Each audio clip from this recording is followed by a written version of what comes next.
Vamos então ao último tema, que é as urgências frequentes em atenção primária. Então, basicamente, já falamos muito sobre isso, que a atenção primária é a porta de entrada do sistema de saúde, né? Então, os profissionais, eles são capacitados e habilitados para prevenir, diagnosticar, tratar e curar. Claro, numa urgência, se for algo que necessite de um centro de saúde ou de um hospital, nós devemos estabilizar o paciente, né? E assim fazer o seu devido encaminhamento. Então, vamos às causas mais frequentes de urgências na atenção primária. A dor abdominal. Nós já falamos da dor abdominal quando falamos de apendicite e quando falamos de colicistite, tá? Mas eu ainda vou frisar algumas coisas aqui. Então, veja, são múltiplas causas da dor abdominal. Acabei de dizer, pode ser essas duas situações que eu acabei de citar, a apendicite e a colicistite, são situações cirúrgicas, mas não necessariamente seja uma situação cirúrgica. Então, o que eu preciso avaliar? Se é ou não um abdômen agudo, tá? Então, como que eu vou avaliar isso, né? Primeiro, o que é um abdômen agudo? Vai ter essa dor aguda de aparição brusca e que necessita de um tratamento cirúrgico. Isso é a definição de abdômen agudo, tá? E temos que descartar também hipotensão, choque, detectar a presença disso, né? Que me diz se isso é um quadro mais grave ou não. A exploração física ela vai ter que ser completa, obviamente. E aí, lembra que nessa fase aqui, que a gente vai aplicar anamnese e vai, principalmente na dor abdominal, vai aplicar a lícia. Lembram da lícia? A gente vai aplicar a lícia para quê? Para que eu possa, no caso da lícia, por exemplo, fazer só na entrevista uma cronologia de Murphy, para eu ver a antiguidade, quando que ela começou, a localização, a intensidade, a característica, se ela irradiou, se ela teve uma mudança no caso, né, mudou de posição. Eu levantei e melhorou, eu deitei e piorou. Então, lembram da cronologia de Murphy, que ela vai começar num ponto, depois ela vai para outro ponto, até chegar na fossa ilíaca direita. Então, eu preciso aplicar, nesse caso, principalmente em dor abdominal, eu preciso aplicar a lícia, né? Então, começando com o meu interrogatório, aí já une tudo que a gente já falou, né? Como que tem que ser a relação médico-paciente, perguntas abertas, perguntas cerradas. Então, vou aplicar tudo que nós já falamos, e daí vou partir para o meu exame físico, que entra também naquelas manobras que a gente já estudou, né? Que é o sinal, a triada de Murphy, o signo de Bloomberry, para eu conseguir definir o meu diagnóstico, né?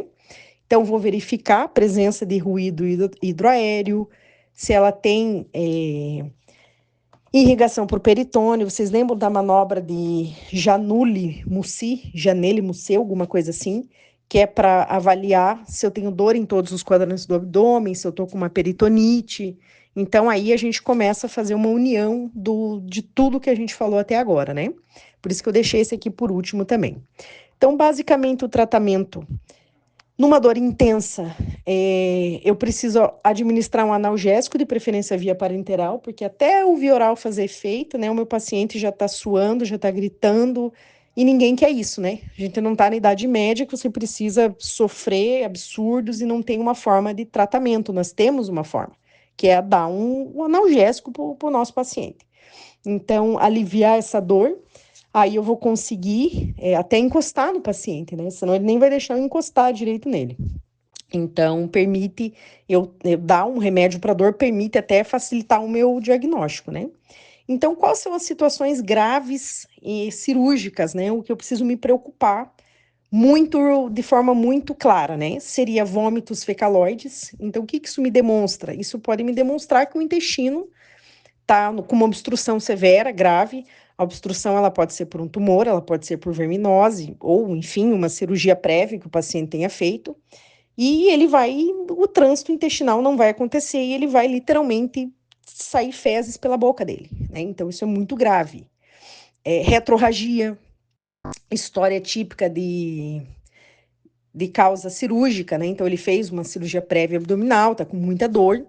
Imunodepressão, tratamento com corticoide. Então, são situações que a gente tem que prestar atenção, né? Dor intensa que não cede depois de 6 horas. Então, passou 6 horas, o paciente já tomou... Porque vejam bem, gente, a gente tem que sempre pensar o seguinte. Antes de um paciente procurar um serviço de saúde, ele vai tentar se medicar sozinho, né? Acho que todo mundo é assim. Ninguém tem uma dor, doeu, eu vou correr para o pronto atendimento. Ninguém faz isso. Quer dizer, até faz, mas enfim, vocês entenderam o que eu quero dizer. Né? Então, e se tem alguma hérnia, alguma coisa ali que saiu e está doendo, ele tem que procurar o serviço de saúde e a gente tem que fazer essa avaliação. No caso de feridas, agora a gente vai falar um pouco de feridas. Então, a gente falou por enquanto da dor abdominal, né? As feridas, a gente já estudou isso também em primeiros auxílios, eu creio que não seja difícil, mas vamos lá. Então, a ferida, ela é uma interrupção da continuidade da pele, seja na mucosa, órgão e a própria pele, né? Então, a gente tem a ferida suja e a ferida limpa, tá? Então, a ferida suja é a ferida limpa. Então, a suja, ela tem um aspecto mau, um borde irregular, presença de um corpo estranho, tecido desvitalizado ou necrótico. E a ferida limpa é nenhuma dessas situações anteriores. Um exemplo de ferida limpa seria eu cortei meu dedo ali, fui fazer um alimento e cortei meu dedo. Isso é uma ferida limpa, né? E suja é isso aí. Então, tipo de ferida, tá? Tipo de ferida. Isso aqui a professora falou que vai cobrar na prova sim ou sim. Tipo de feridas, tá? Então, tem a ferida que é incisa, que é corte linear por objeto afiado. O exemplo que eu acabei de dar para vocês, fui fazer um alimento, cortei o dedo, ali um corte linear, então, com objeto afiado. Contusa, tá? Então, tem a ferida contusa. Um exemplo é um martelo, dá uma martelada, por exemplo. Isso é uma ferida contusa. Inciso contusa, tá? Então, a inciso contusa é um mecanismo misto nessa parte aí, né? Ela pega tanto, o nome já diz, inciso contusa. Então, você pega, por exemplo, um martelo e tem alguma outra coisa que corta também. Então, ela é mista. Punzantes, que é o objeto, pensa numa chave de fenda, é um objeto penetrante, né? Abrasivo por fricção, você pode pensar num motoqueiro que cai no asfalto e rala o asfalto, aquilo ali é abrasivo. E avulsiones, que é arrancamento. Isso aqui depois a gente vê melhor o que é. Vamos ver se tem aqui alguma foto, alguma coisa, né? Nananã. Então, a anamnese é perguntar como que aconteceu isso, né? Essa lesão, tempo de evolução, lesão associada. Antecedentes hematológicos é importante saber, né? Por motivos aqui, enfim, o paciente chegou, tem hemofilia, algum outro problema de coagulação, não sei. Eu tenho que saber disso, né? Eu tenho que ser informada o mais rápido possível. Que tipo de fármacos ele toma, se ele toma anticoagulante, se ele toma antiagregante e a profilaxia antitetânica, tá? A profilaxia antitetânica, eu não vou entrar em detalhes, mas no Brasil, meu meme, né? No Brasil, ela vale 10 anos. Se eu fiz já as 3 doses e tô dentro ali no prazo de 10 anos, eu ainda tô imune, né? Exceto gestante que muda um pouquinho a configuração, mas eu prefiro nem falar aqui para não confundir e não ficar grande o áudio. Mas eu não creio que ela vai perguntar questão de situação vacinal. Então, no Brasil, são 3 doses que a pessoa toma de antitetânica. E se você está num período ali de 10 anos da última dose, você ainda está com a proteção, né? Vou fazer uma exploração física nessa ferida, ver sinais vitais, aspecto, localização da ferida, aspecto, estado das estruturas adjacentes, por exemplo, os nervos, eu tive alguma lesão de nervo, de vaso, de músculo, e se tem alguma lesão associada, ou uma fratura, alguma coisa associada, né? Quando é uma ferida penetrante, inclusive eu preciso ver se não afetou algum órgão, né, ou interno, enfim, alguma situação ali mais profunda, né? Ai, cansei, pera lá. Pacientes com feridas profundas e complexas, eu tenho que ficar atenta também. Pacientes, perda importante de substância, né? Vejam bem, localização de mãos e cara, na verdade eu pulei, né? Só que eu não vou refazer esse áudio, né? Mas quando a gente tá falando de mordedura de cão, principalmente, tá? Quando a gente tá falando de mordedura de cão, tem que tomar cuidado porque você não sutura, porque a boca do cachorro é muito contaminada. Então eu não posso fazer sutura, tá? Então, medidas generales. Se eu pego uma ferida que ela é contaminada, eu vou limpar com cepilho, uma escovinha, alguma coisa, um sabão neutro, alguma coisa que seja estéril, né? E jogar com jatos de água e antisséptico. E é importante eu eliminar corpos estranhos. Então, por exemplo, foi um acidente e a ferida está contaminada, está suja e ficou algum resquício, barro, não sei, alguma coisa ali da rua, eu preciso eliminar esse corpo estranho, né? Então, eu posso fazer uma anestesia local. E que mais? Sutura, tá? Então, existe o sutura de ferida, o CR por primeira intenção, que se realiza de forma imediata, então, por sutura, né, de 3 a 12 horas, e CR por segunda intenção. O que que acontece? Tem paciente que ele se acidenta ou acontece alguma coisa, e ele vai depois, às vezes ele vai 1, 2 dias depois que aconteceu, né? Então, eu não posso suturar. Então, eu vou somente fazer ali uma limpeza, né, dessa ferida e vou aguardar, porque eu não tenho mais como fechar isso, né? No caso ele pode fazer tratamento cirúrgico, mas não é ali que eu vou fazer, né? Fechar isso aí, porque já passou de 24 horas. Então, fazer uma revisão depois de 24 a 48 horas, né? Depois que eu fiz essa sutura, e fazer uma desinfecção com iodo ali, quando eu vou suturar quando eu vou fazer a sutura, né? A retirada dos pontos, geralmente faz na própria unidade de saúde mesmo, couro cabeludo 7 dias, cara e coelho 7 dias, tórax e membros superiores 10 dias, e membros inferiores 10 dias, 10 a 12 dias. Então, a média é de 7 dias que fica, né, os pontos, ali no membro superior e no membro inferior que você vai deixar mais dias, você vai deixar 10 dias, né? Tratamento de mordeduras eu já falei, a gente vai fazer a limpeza, debridamento da ferida, se necessário, não sutura, né? E se, por exemplo, é muito grande, né? Aí o que vai acontecer? Vai fazer uma mini aproximação, assim, se for muito necessário, né?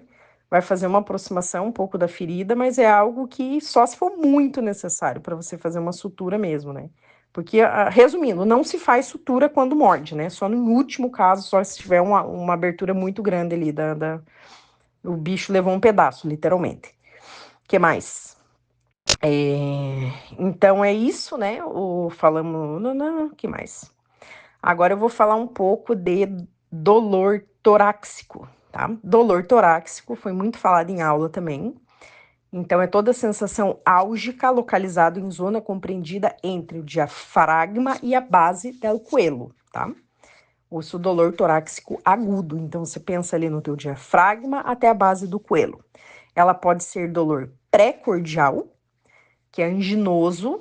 Ela pode ser pleúrica, que é com tope respiratório e sintoma respiratório, e herpética. Lembra do fogo de Santo Antônio, que é causado pelo vírus da herpes zoster.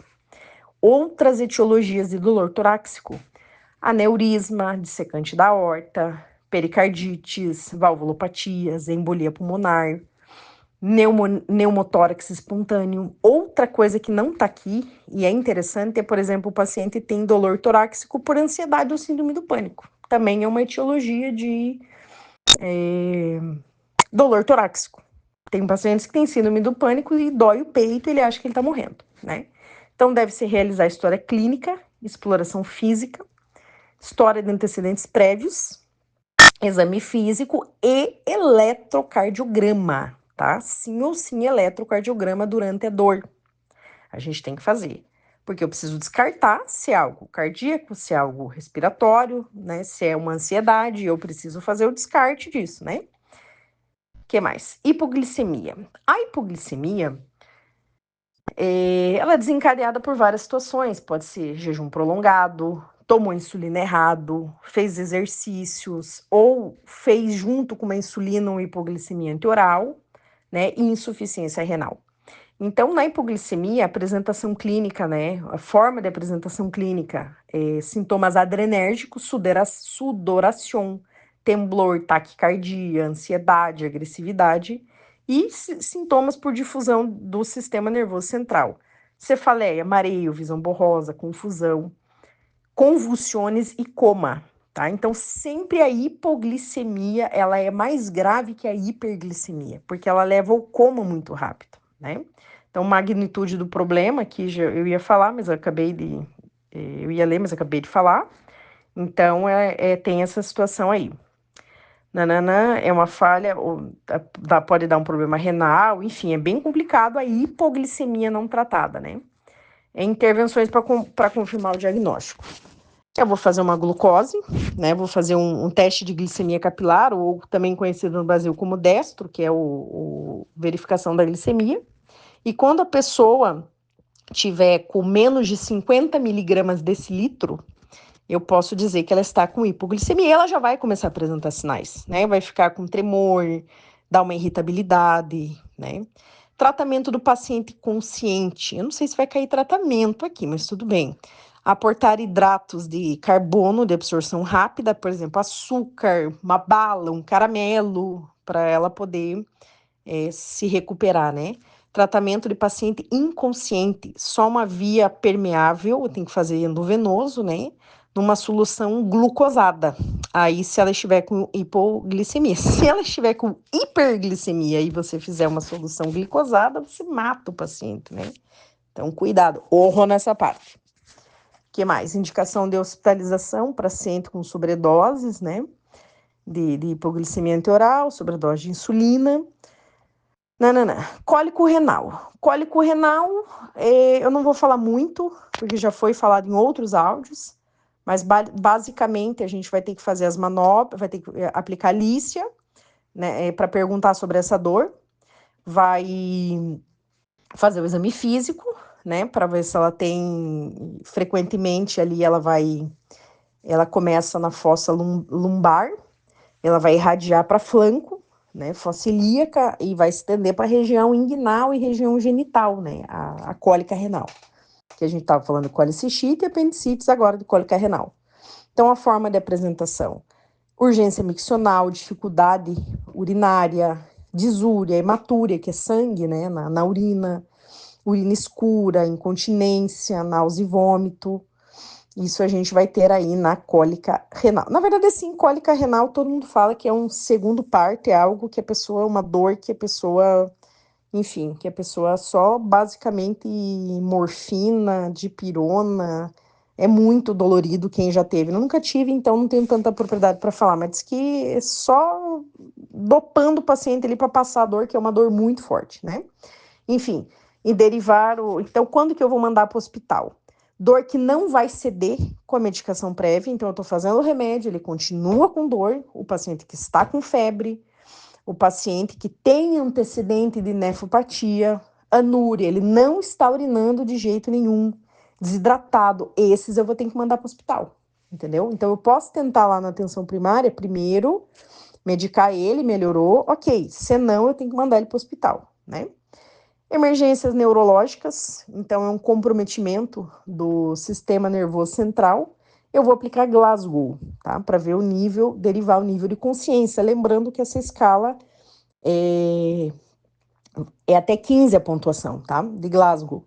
Assim, a gente faz esse Glasgow meio de cabeça, né? Por exemplo, o paciente está respondendo aos meus estímulos, não está respondendo, ou ele só responde quando eu mexo com ele, já é outra pontuação. O paciente lúcido orientado 100%, o normal é 15, tá? Então, aí eu vou vendo os sinais que ele tem e vou vendo essa pontuação. Então, escala de traumatismo, um traumatismo leve de 13 a 15, moderado de 9 a 12 e severo de 8 para baixo, né? 8 para baixo, o paciente está bem grave, né? Em condição de derivação, O que mais? Urgência frequente neurológica que eu tenho: cefaleia, síndrome meningia, síndrome convulsiva, déficit motor súbito, compromisso da consciência, né? Pessoa que desmaia, enfim, são urgências neurológicas mais frequentes na atenção primária, né? Síndrome convulsivo, então o diagnóstico diferencial pode ser bem complexo nas neuropatias, né? Nas neurologias, perdão. É bem complicadinho de você fazer um diagnóstico diferencial, né? Que mais? Então, no caso de epilepsia, quando ele sempre apresenta isso, é a primeira vez, é uma crise única, Conduta, né? Se o paciente está tendo uma síndrome, uma crise epilética, assegurar a boa ventilação, estabilizar sinais vitais, não usar benzodiazepínico, investigar fator desencadeante, por exemplo, uma fotossensibilidade. Então, ele está uma luz acesa ali, isso está desencadeando a crise. Tem que ver o que está desencadeando isso, né? Nananã. Tratamento, isso para crise epilética, né? O tratamento oxigenação, soro glicosado e diazepam, tá? Então, sempre numa crise epilética eu vou aplicar diazepam, sempre lento, nunca rápido, senão dá ruim. Urgência psiquiátrica, manifestação de problemas neurológicos, né, ou médicos que têm origem, né, o próprio nome já diz, psiquiátrica, né? Então, causa disso, dessa agitação, ele pode ter uma agitação psicomotora, medo, ansiedade, tremor. Ela pode ser desencadeada por situações tóxicas, né? Álcool, fármaco, ansiolítico, antidepressivo. Pode ter uma situação metabólica, né? Por exemplo, uma hipoglicemia, uma acidose, uma hipóxia, uma febre. Isso pode causar também. E neurológico, um trauma, uma pós-cirurgia, um AVC, o paciente apresentar esses sintomas, né? Então, sempre na questão da urgência psiquiátrica, eu preciso avaliar no paciente, né? Fazer, claro, tudo que eu já... a anamnese, ver o histórico do paciente, mas já observar como que ele está vestido, como que ele está maquiado, se ele está falando coisas que se conectam, né? Se ele está orientado no tempo, no espaço, verificar se consumiu álcool ou drogas, né? Aí você tem que ter normas para conter o paciente, né? Que está em surto psiquiátrico, né? Então, quando ele está exaltado, movimento automático, acompanhado de nervosismo, enjoo, medo, inquietude, né? O nervosismo pode prolongar essa situação do paciente, né? Não. Então, essa conduta, né, para eu controlar, ajudar a controlar o paciente, aplicar medidas de segurança necessárias para controlar o perigo, né, porque ele não pode ser um risco nem para ele mesmo, nem para terceiros. E durante a entrevista, a gente tem que tentar ter uma atitude firme, segura, para ter a nossa segurança e a segurança do paciente também, né? As causas eu já falei, elas podem ser tóxicas, álcool, remédios, enfim, metabólicas e questões neurológicas.